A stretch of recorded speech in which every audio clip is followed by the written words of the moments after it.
Yusuf dalam program Loka Storypreneur. Nah, kali ini kita sedang bersama Ibu Atik Maisaroh, salah satu owner dari Maizara Craft. Nah, selamat siang Ibu. Selamat siang. Apa kabar nih? Waduh, gimana, sehat? Aduh. Nah, kali ini kita akan mengupas tentang bisnisnya Ibu nih di bidang kerajinan tangan ya Bu ya. Ada tas dan segala macamnya. Nah, Bu Atik, kita ingin tahu nih sejarahnya apa Maizara ini berdirinya nih bagaimana Bu bisa terbentuk jadi Maizara ini?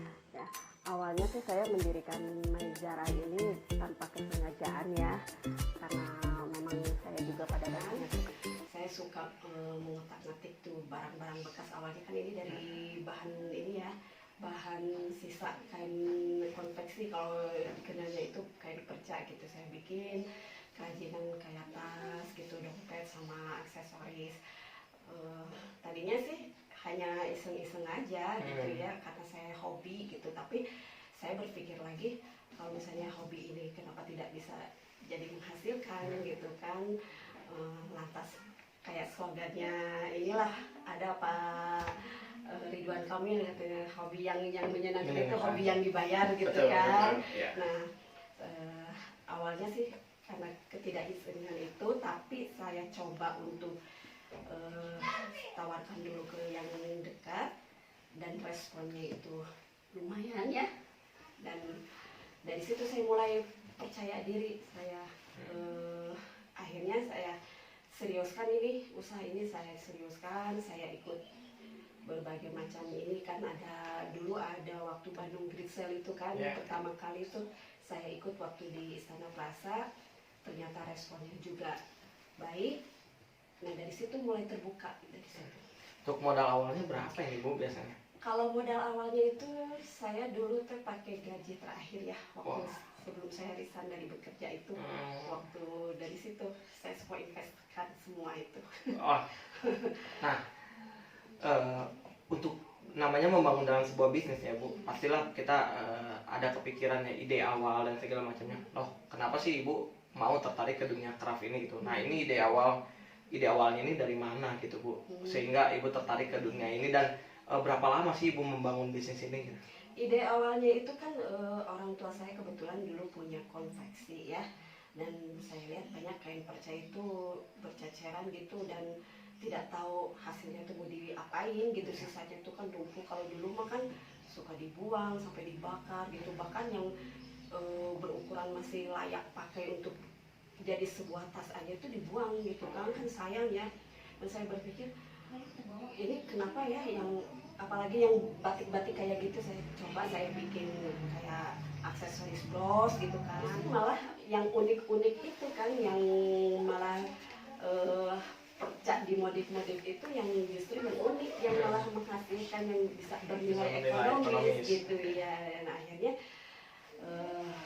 saya pakailah itu pada awalnya Maizara itu hanya untuk membuat produk dari sisa daur ulang itu. Tapi ternyata karena ada permintaan yang banyak juga, jadi tidak fokus dari perca aja sekarang gitu. Alhamdulillah sekarang udah mulai ada permintaan yang khusus, yang ordernya pengen sama atau gitu, sesuai custom istilahnya itu bisa gitu. Dan awal didirikannya itu kita tahun 2014.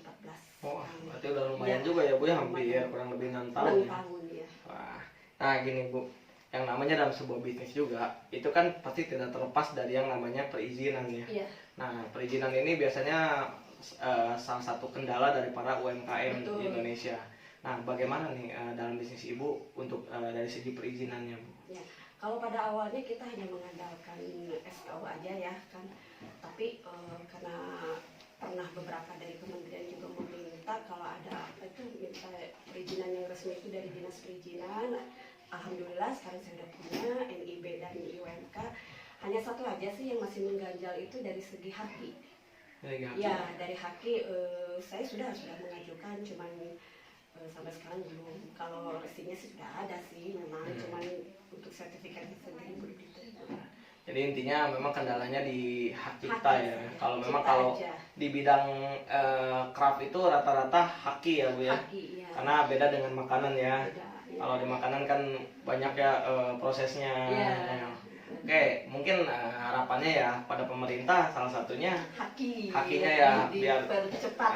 agar para entrepreneur atau para pengusaha di Indonesia juga bisa lebih maju ya Bu. Iya, Juga bisa lebih bisa melindungi hak kekayaan, hak ciptanya, hak Iya. intelektualnya mereka. Iya. Nah, oke, kita sudah semakin seru nih ya pemirsa berbicara bersama ngobrol lah, walaupun ngobrol sedikit dengan Bu Atik ini mereview usahanya beliau, dari mulai beliau merintis usaha sampai membangun usaha dan perizinannya. Ini sebenarnya cukup menarik gitu. Nah, sekarang kita pengen tahu nih sama Bu Atik harapan atau pesan-pesan nih untuk untuk penonton kita atau pemirsa kita nih ya di rumah gitu Bu. Nah, langkah utama yang harus dilakukan nih Bu ya, kalau saat untuk membangun usaha ini tuh langkah pertamanya tuh apa ini kira-kira Bu bisa disampaikan kepada pemirsa Loka Storypreneur? Yang pertama kita jangan cepat menyerah, kita harus fokus juga atau konsekuen dengan produk kita, dan jangan menutup diri juga. Kita harus mau mencari, bukan mencari, maksudnya harus menerima harus banyak networking, gitu kan. Kita harus mau membuka diri gitu. Kalau misalnya malah apalagi sekarang kan pemerintah sedang merangkul UMKM benar-benar kan, jadi jangan menutup diri, jangan bosan, harus fokus, ada konsekuensi gitu. Intinya kita harus fokus. Konsekuensi, betul. Ya. Itu ya namanya entrepreneur itu salah satunya fokus lah ya. Fokus. Oke. Nah Bu, kita tahu nih ya, belum lama ini udah kita ini ya sampai saat ini pun kita masih dalam kondisi pandemi COVID-19. Nah, banyak sekali pengusaha-pengusaha yang mungkin dari skala besar sampai skala kecil terdampak, gitu kan. Sangat. Nah, saya bertanya, apakah ada dampak COVID terhadap usaha Ibu? Oh, kena sekali, sangat terasa sekali. Dan itu. pengaruhnya apa ya? Pengaruhnya dari omset, terjun bebas. Luar biasa. Memang luar biasa ya. Rata-rata tuh omsetnya memang. Terasa sekali itu. Betul. Memang ya di saat pandemi ini memang sangat sulit, situasi yang sangat sulit bagi para Soalnya UMKM. dibatasin kan, yang PSBB itu kan, jadinya semuanya terbatas. Kira-kira nih Bu, omset setelah pandemi ini berapa ini omsetnya sekarang?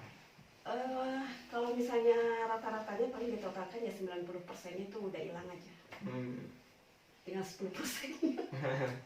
Oke.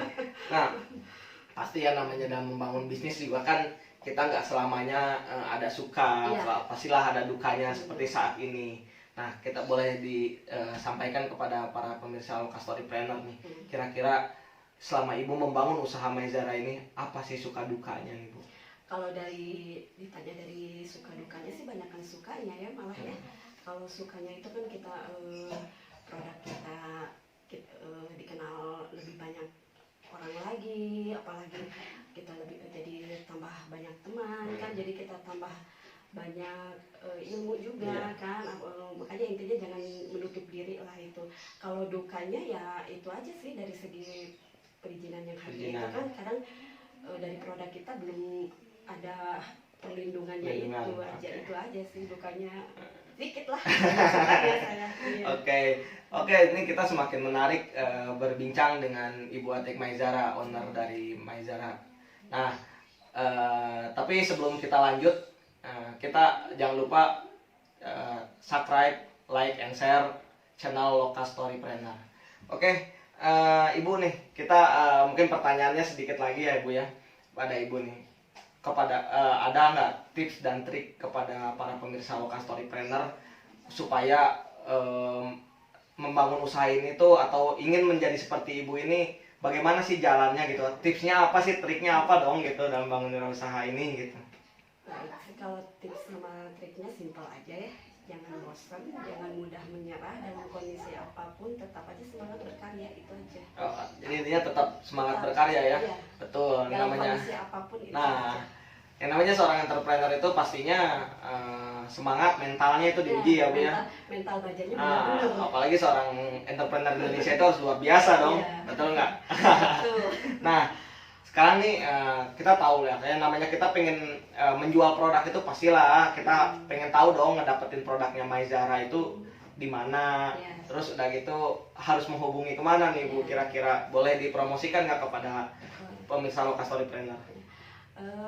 Bisa dilihat di Instagram saya Maizara Craft, atau misalnya ada di ini website maizara.business.site, atau kalau mau langsung chat personal ke 0813 2230 1415. Di marketplace juga ada di blibli.com sama Tokopedia. Nah, kalau alamatnya sendiri Bu, di mana nih kalau kita mau dapetin nih? Alamatnya kita berlokasi di daerah Dago ya, Jalan Bang Bayang nomor 61/157D. Ada di Google Map-nya juga. Host of Maizara Official. Wah, mantap sekali. Ternyata Ibu udah lengkap juga ya. Dari segi websitenya sudah ada, Instagramnya sudah ada, Facebooknya sudah ada, WhatsAppnya ada. Kalau mau datang langsung ke store-nya juga bisa langsung ke alamat yang tadi disebutkan oleh Ibu Atik. Nah, buat para pemirsa Loka Storypreneur, intinya kalian harus tetap bantu pengusaha-pengusaha Indonesia, bantu UKM-UKM Indonesia, karena dengan membeli produk-produk bangsa sendiri, beli produk-produk UKM Indonesia sama dengan ikut serta memajukan ekonomi bangsa. Nah, ini Bu Atik, kira-kira nih produknya nih terakhir aja ya, produknya apa aja sih, ada contohnya nggak Bu?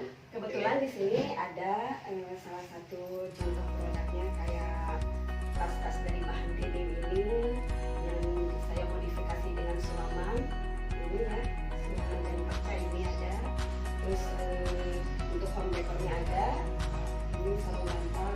Terus aksesorisnya juga ada di sebelahnya. Ada pulsa, ada uang, ada kalung juga dari kain.